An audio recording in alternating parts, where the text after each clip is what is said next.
मैं अपने दोस्त को भी साथ लेकर जाऊंगा। उन्होंने कहा चलो वो तो ठीक है, लेकिन उनके वालिद अबू कुहाफा से कौन इजाज़त मांगेगा? अभी तक अबू कुहाफा भी मुसलमान नहीं हुए थे, अबू कुहाफा भी मुसलमान नहीं हुए। यहीं पर तो उलमा ने जुमला लिखा, एक दिन था रसूलुल्लाह सल्लल्लाहु अलैहि वसल्लम और सैयदना अबू बकर सिद्दीक आपस में बैठकर बड़े प्यार और मोहब्बत की बातें कर रहे थे, गुफ्तगू कर रहे थे, याराना में गुफ्तगू कर रहे थे। और अल्लाह के नबी ने फरमाया, अबू बकर काश के तेरा वालिद अबू कुहाफा मुसलमान हो जाते। तो हज़रत अबू बकर सिद्दीक ने अर्ज़ किया, या रसूलुल्लाह सल्लल्लाहु अलैहि वसल्लम आपके वालिद आपकी बेसत नबुव्वत से, ऐलान नबुव्वत से कबल वफ़ात पा गए। मैं ये चाहता हूँ कि मेरे वालिद मुसलमान न हो या ना हो परवाह नहीं, पर आपके वालिद मुसलमान होते। हालांकि हुजूर के वालिदैन के बारे में तो इमाम बुखारी रहमतुल्लाह अलैह ने यहाँ तक भी लिखा कि ऐलान नबुव्वत के बाद अल्लाह करीम ने हुजूर पाक के वालिदैन को दोबारा ज़िंदा फरमाया और दोनों ने अल्लाह के पैगंबर पर कलमा पढ़ा। हुजूर के वालिदैन ने कलमा पढ़ा। इमाम बुखारी रहमतुल्लाह अलैह ने बाकायदा इस पर एक बाब कायम फरमाया और दलाइल के अंबार लगा दिए। इमाम बुखारी रहमतुल्लाह अलैह ने कलमा पढ़ा और कलमा पढ़ने के बाद दोबारा अल्लाह पाक ने दुनिया से उठा लिया। अल्लाह के नबी सल्लल्लाहु अलैहि वसल्लम की ये ख्वाहिश मुबारक भी पूरी हो। अब अबू तालिब इस बात पर आमादा हुए कि हुजूर को साथ लेकर जा रहे हैं और हुजूर के साथी अबू कुहाफा के बेटे सैयदना अबू बकर सिद्दीक भी जा रहे। अर्ज़ करने का मकसद ये है कि जाते जाते कहाँ पहुँचे? एक ऐसे जंगल में जाकर पहुँचे जो मुल्क शाम के रास्ते में आता था, और वो जो इलाका था सारे का सारा वो ईसाइयों का इलाका था। और वहाँ एक जुरजेस नामी शख्स जिसे तारीख़ अरब बुहीरा राहिब के नाम से जानती है, बुहीरा राहिब के नाम से जानती है, वहाँ उसका एक बहुत बड़ा कलीसा था, इबादत खाना था, माबद खाना, बुत खाना और कलीसा गिरजाघर था वहाँ पर। और वहाँ पर वो अल्लाह की इबादत किया करता था। उस ज़माने के नबी पर ईमान रखता, सैयदना ईसा अलैहिस्सलातु वस्सलाम पर ईमान रखता और उस ज़माने के नबी की नबुव्वत के मुताबिक आमाल करता था। तौरात व इंजील का हाफिज़ था। ये नबी अलैहिस्सलातु वस्सलाम जिस इलाके में पड़ाव लगा रहे हैं उस इलाके में वही आदमी रहता था। उसका बहुत बड़ा इबादत खाना, कलीसा, बहुत बड़ा गिरजाघर था। तो जब आप सल्लल्लाहु अलैहि वसल्लम अबू तालिब के साथ और काफ़िले के हमरा जाकर वहाँ रुके, काफ़िले के हमरा जाकर वहाँ रुके और आपने पड़ाव डाला वहाँ पर, तो वो शख्स आया, वो जिसे दुनिया बुहीरा राहिब के नाम से याद करती थी, और आकर पूछा, आपके अंदर एक नौउमर लड़का है इस काफ़िले में? और घूर घूर कर देखता रहा, चेहरों के मुताले कर रहा था। देखता देखता रसूलुल्लाह सल्लल्लाहु अलैहि वसल्लम के चेहरे अनवर को पहचान गया, और फिर जब चेहरे अनवर को पहचाना तो खामोश हो गया और पूछा कि काफ़िले का सरदार कहाँ है? बताया गया काफ़िले का सरदार दो हैं, अबू तालिब और दूसरा सरदार कौन है? उमैया सरदार है। ये दो सरदार बताए गए। कहा आज रात तो आपने यहाँ पड़ाव करना है, कल सुबह दोपहर का खाना मेरे पास होगा, दोपहर का खाना। और ये तमाम अंबिया अलैहिमुस्सलातु वस्सलाम की सुन्नतों में से आता है कि दावत देना भी अल्लाह के पैगंबर की सुन्नत और दावत को कबूल करना भी पैगंबर की सुन्नत है। दावत देना भी सुन्नत, दावत कबूल करना भी सुन्नत है। मुसलमान के मुसलमान पर 5 हक हैं। हक़्क़ुल मुस्लिम अलल मुस्लिम खम्सुन, रद्दुस्सलाम व इयादतुल मरीज़ व इत्तिबाउल जनाइज़ व इजाबतुद दावत व तशमीतुल आतिस। 5 हक हैं मुसलमान पर। सलाम का जवाब देना, कोई अगर अस्सलाम वालेकुम कहे तो वालेकुमुस्सलाम व रहमतुल्लाहि व बरकातुहू कहना, ये सलाम का जवाब देना हक है, ज़रूरी है। और फिर उसके बाद दूसरा, सबसे पहला हक़्क़ुल मुस्लिम अलल मुस्लिम खम्सुन रद्दुस्सलाम व इयादतुल मरीज़। कोई बीमार है तो उसकी बीमार पुरसी करने के। इस्लाम ने मोहब्बत और अखुव्वत का दर्स दिया, भाईचारे का दर्स दिया। इस्लाम हमें आपस में जोड़ने का दर्स देता है, नफरतें ख़त्म करने का दर्स देता है।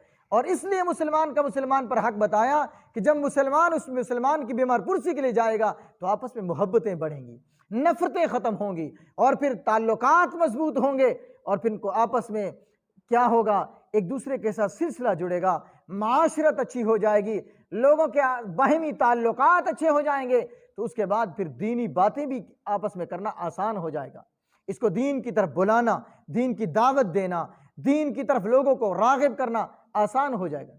व इजाबतुद दावत व तशमीतुल आतिस, और अगर छींक आई है किसी को तो उसका जवाब देना ये भी ज़रूरी है। और इसी तरह किसी की दावत को कबूल करना ये भी सुन्नत है, ये भी ज़रूरी है, मुसलमान का मुसलमान पर हक है। और फिर व इत्तिबाउल जनाइज़, जनाजे के अंदर शिरकत करना। रसूलुल्लाह सल्लल्लाहु अलैहि वसल्लम ने फरमाया, क्योंकि बेसिकली इंसान, फितरी तौर पर ये इंसान जो है ये लालची है। क्या है? लालची है इंसान। हुजूर ने लालच दिया इंसान को कि अगर एक जनाजे में शिरकत करोगे तुम्हें एक कीरात के बराबर सवाब मिलेगा। और कीरात क्या है? उहुद पहाड़ के बराबर है। उहुद पहाड़ क्या है? मदीना मुनव्वरा में है। मैं वहाँ पर पहुँचा, अल्लाह आपको भी ले जाए। वो मदीना मुनव्वरा का वो पहाड़ जो मदीना मुनव्वरा के शुमाल साइड पर है, मस्जिद नबवी के 21 नंबर गेट से बिल्कुल सीधा इंसान को जाना पड़ता है। वहाँ पर जब पहुँचे, आज भी हुजूर पाक सल्लम की मोहब्बतों की खुशबुएँ आज भी महक रही हैं, जिसके बारे में मेरे आका ने फरमाया, हाजा जबल उहद युहिब्बुना व नुहिब्बुहु, ये जबल उहद हमसे मोहब्बत करता है, हम इससे मोहब्बत करते हैं। ये जबल उहद हमसे मोहब्बत करता है, हम इससे मोहब्बत करते हैं। और फिर मैंने वहाँ पर एक जगह देखी, बात में बात आ जाती है, अपने मौजूद से शायद मैं हट गया हूँ।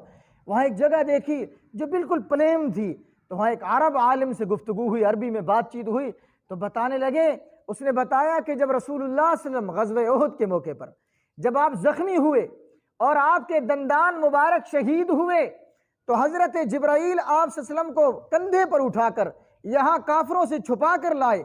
और ये जगह बिल्कुल नोकदार थी, यानी ऐसे जैसे ये नोक है, इंसान अगर इसके साथ पीठ लगाए तो तकलीफ होती है, नोकदार किस्म की थी। जब आका नामदार जनाब फ़ख्र दो आलम, रहमत दो आलम, सरवर कौनैन सब कहो सल्लल्लाहु अलैहि वसल्लम ने अपनी पीठ मुबारक लगाई, अल्लाह पाक ने उसे बिस्तर की तरह मोम फरमा दिया और बिल्कुल सीधा फरमा दिया। आज तक वो पत्थर बिल्कुल प्लेन, बिल्कुल बराबर हैं। और आज तक ऐसे महसूस होता है जैसे यहाँ किसी बंदे ने टेक लगाई हो, तकिया लगाया हो, बैठा हो। अरे पत्थर क्यों ना मोम बनता रसूलुल्लाह के लिए। मैं इस पर किसी लंबी चौड़े दलाइल देने की क्या जरूरत, जिस आका के उंगली उठाने पर चांद दो टुकड़े हो सकता है, उस रसूलुल्लाह सल्लल्लाहु अलैहि वसल्लम की खातिर पत्थर अगर नरम हो जाए तो क्या हो सकता है। और फिर जब मैंने आगे जाकर देखा जरा, तो वहाँ एक उहुद पहाड़ बिल्कुल चीरा हुआ एक जगह पर।